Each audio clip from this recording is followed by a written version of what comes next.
For more than 80 years, the Skunk Works team at Lockheed has stood as the only true standard for military innovation because they operate with a philosophy that no other group has ever been able to match. The truth of their power is simple and clear. Their dominance is not only about secret aircraft or famous breakthroughs. It is about a disciplined system designed to completely remove friction, quickly empower the best minds, and deliver results at speeds that shock everyone, even those watching from inside the same industry. Every core part of the Skunk Works identity, which includes deep autonomy, rapid prototyping, technological leaps, and uncompromising secrecy, forms a solid framework that quickly turns impossible ideas into a real, operational reality. This entire system instantly shows the deep weakness of every adversary who struggles to do what one small, focused American division accomplishes again and again. They achieve this dominance because their entire system is designed to break the very rules that hold enemy programs back and drown them in needless delay. The intense weight behind this American innovation starts with autonomy.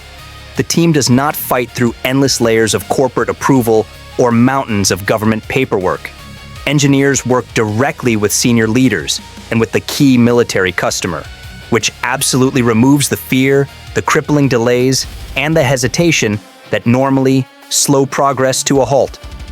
This complete freedom builds a strong sense of ownership and personal identity. Skunk Works engineers do not wait for permission to act. They are empowered to create decisive solutions and prove those solutions through action. Adversary systems, by sharp contrast, depend on long, slow chains of command and heavy documentation that completely suffocate innovation. Skunk Works cuts all of that dangerous noise out, instantly exposing the deep weakness of layered, bloated enemy systems that cannot move or think quickly. The US model leaves only a sharp focus, incredible speed, and absolute ownership over the final product. The enemy is forced into a state of chaos while the US executes with decisive action and complete order. The next core pillar, which proves American superiority, is rapid prototyping, which reflects a culture built entirely around avoiding the danger of stagnation. Before we get to that, I need your help. I'm trying to hit 50,000 subscribers by the end of the year, and I need your help. So I would really appreciate it if you could subscribe and help me out. Traditional enemy programs fear the possibility of failure and often stop work before it even begins. But Skunk Works instead fears standing still. Their entire culture pushes promising ideas into a physical working form quickly so they can test, break, refine, and then try again without hesitation.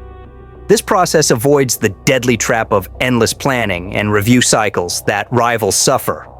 The U-2 spy plane, the famous SR-71 Blackbird, and the revolutionary F-117 Nighthawk all came from this single, decisive approach.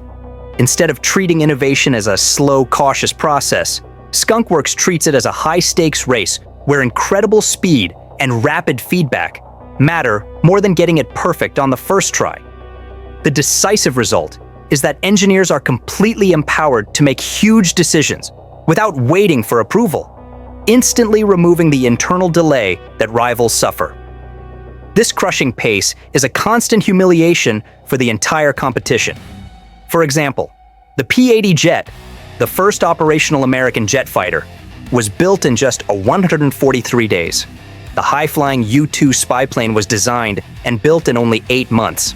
The famous SR-71 Blackbird was designed and tested in less than 2 years, a time frame that remains impossible for most enemy powers even today.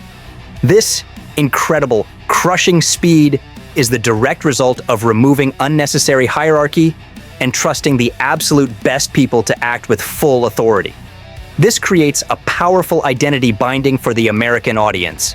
They know that the team acting for them is the most competent and decisive force on Earth.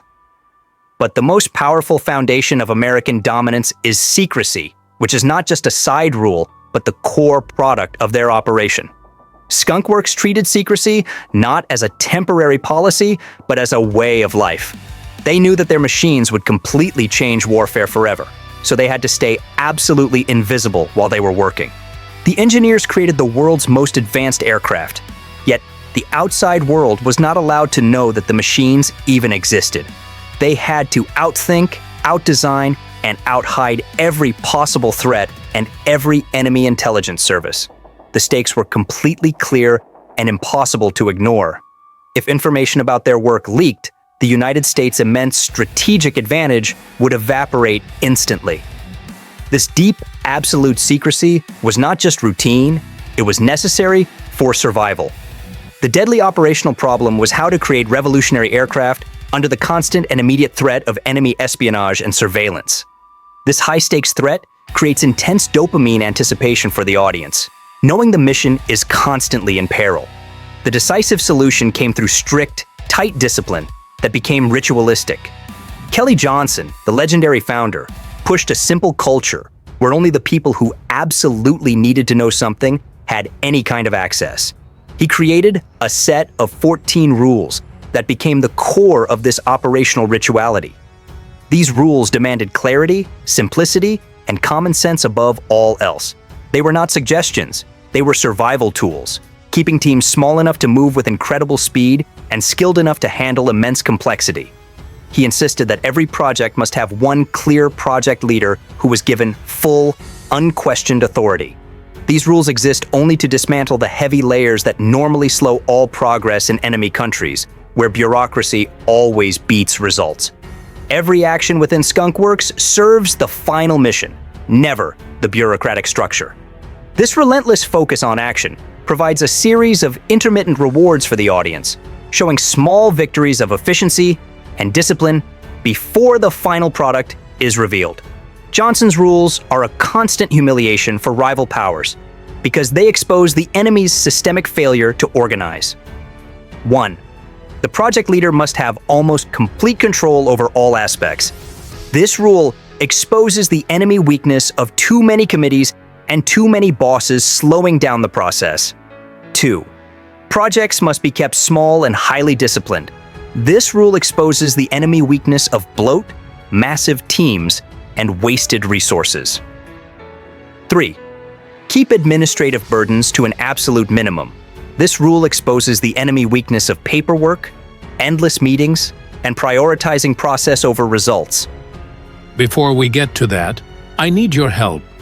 I'm trying to hit 50,000 subscribers by the end of the year, and I need your help. So I would really appreciate it if you could subscribe and help me out. 4. The customer must be intimately involved throughout the process. This rule exposes the enemy weakness of poor communication between the people who build the tool and the people who need to use it in combat. 5. Testing must happen outside of the line of sight. This rule exposes the enemy weakness of vulnerability to spying and the inability to protect high-value secrets. This disciplined approach immediately led to decisive dominance through the weaponization of stealth. When radar detection became a global threat and a new danger, the US pioneered the decisive technology of stealth. The SR-71 Blackbird already used unique radar-absorbing materials and blended shapes to sharply reduce its radar footprint, which was an important early win. But the F-117 Nighthawk took stealth much further, using radical, mathematically precise angles to bounce enemy radar waves completely away from the source. For years, foreign powers were completely humiliated because they could not understand how such an advanced aircraft could strike targets deep in their territory without ever showing up on their powerful radar screens. The plane's invisibility was a definitive form of engineered dominance that left no room for doubt about who controlled the air. The high tension during early operations was enormous, creating a perfect relief loop for the audience when the mission succeeded. Pilots took off from Area 51, a secret base carved into the remote Nevada desert and dubbed Paradise Ranch, flying advanced planes that had never been publicly seen. Every single flight was a high-stakes gamble, hoping every system worked perfectly. This created a feeling of a constant near-miss with disaster every single time the plane took off. If a plane had crashed, even accidentally, evidence would have scattered across the desert, and the entire program's existence would have been exposed to the world. Therefore, test flights had to be flawless, not only for the pilot's safety, but for the supreme, decisive need for secrecy. The consequences of failure were complete strategic loss. When the F-117 began operational testing, the team worked exclusively at night for years. The plane's unusual, angular surfaces reflected light in a strange way, making it easily recognizable if seen by a commercial pilot or a civilian. The team stored it in specially built, darkened hangars and transported it only under heavily covered tarps, hiding it from overhead satellite view. The extreme lengths taken proved that Skunk Works did not just hide information, they hid the entire process, and even the mistakes. This required a level of internal discipline that enemy nations simply cannot match. The tension built with every dark takeoff, and the relief came only when the plane landed successfully. The secret intact, ready for the next, more escalated challenge. This incredible sacrifice and relentless discipline led to an undeniable payoff that defined American air power for a generation. By combining extreme secrecy and innovative, dominating design, these aircraft broke every enemy expectation. The U-2 flew higher than enemy missiles could reach for years, making intelligence gathering a unilateral American exercise. The SR-71 outran threats at speeds and altitudes that were not only unmatched, but were thought to be impossible, asserting absolute American control over the highest layers of the atmosphere. The F-117 remained invisible for years, entering heavily hostile airspace untouched and completely dominant. Enemies were left blind and confused, constantly reacting to targets and information they could not see or confirm. They often did not even know these planes existed until they suddenly appeared on the battlefield, long after the US technology was already mature and ready for deployment. This is the very definition of a strategic surprise that completely destabilizes opponents, forcing them to confront capabilities they simply could not predict. The US successfully transformed secrecy into a powerful weapon that entirely eliminated outside pressure and let its engineers focus only on solving the critical problems that truly mattered. This is the ultimate example of tribal male-male dynamics, where the adversary is rendered incompetent and the US asserts unquestionable technological dominance. The culture that built this historical dominance is not a relic. It is the powerful engine of American air power today, driving a new escalation of risk and capability. The world today is filled with rapid technological change, complex digital threats, and profound strategic uncertainty that requires an immediate response. Traditional, slow-moving enemy programs cannot possibly keep up with this pace.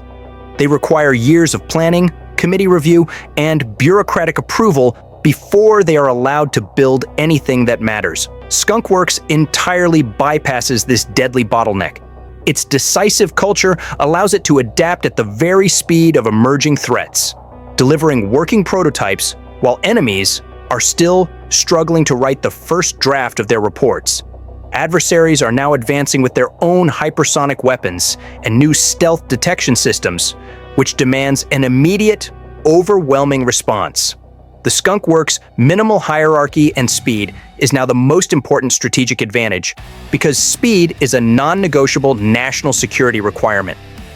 This allows the United States to respond decisively faster than competitors who are saddled with heavier, more bureaucratic systems.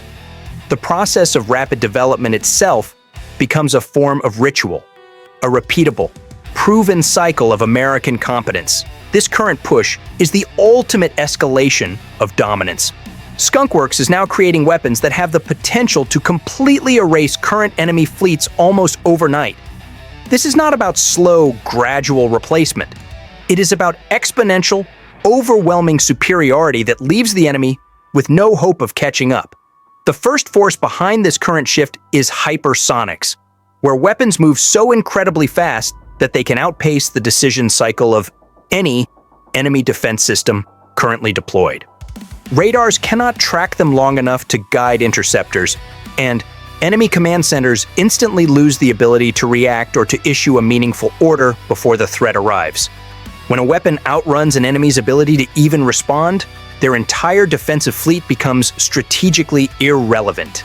The sheer speed of the attack creates a powerful scarcity of time for the adversary versus the overwhelming, decisive action of the US force.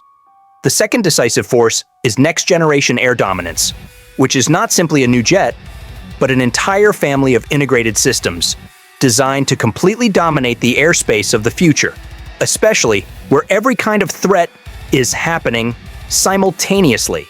Skunk Works is building an entire ecosystem where jets, autonomous drones, kinetic weapons, and advanced sensors operate together as one thinking, connected organism.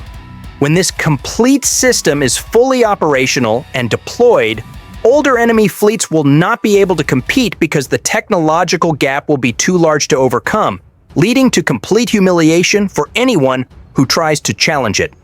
This is the ultimate version of the American strategic imperative, avoiding strategic decline by innovating decisively faster than anyone else can adapt. It establishes the identity binding that the audience seeks, aligning them with a force that is constantly competent, in control, and ahead of all threats. The ultimate, long-term emotional closure arrives when the audience understands the decisive, lasting consequences of this work. Skunk Works is not simply building new, faster jets. They are actively rewriting the core rules of air combat. They are creating weapons that move too fast for all old strategies, hide too well for old radars, and think too quickly for all old command systems. They are shaping a future where flexibility and speed beat brute size, where exponential superiority beats sheer volume, and where autonomy beats the slow human reaction time of the adversary. The core, essential lesson is that the culture works perfectly because it completely respects how innovation actually happens. It proves clearly that breakthroughs do not come from endless committee meetings or unnecessary paperwork. They come from small, trusted teams that are intensely focused and fully empowered to act.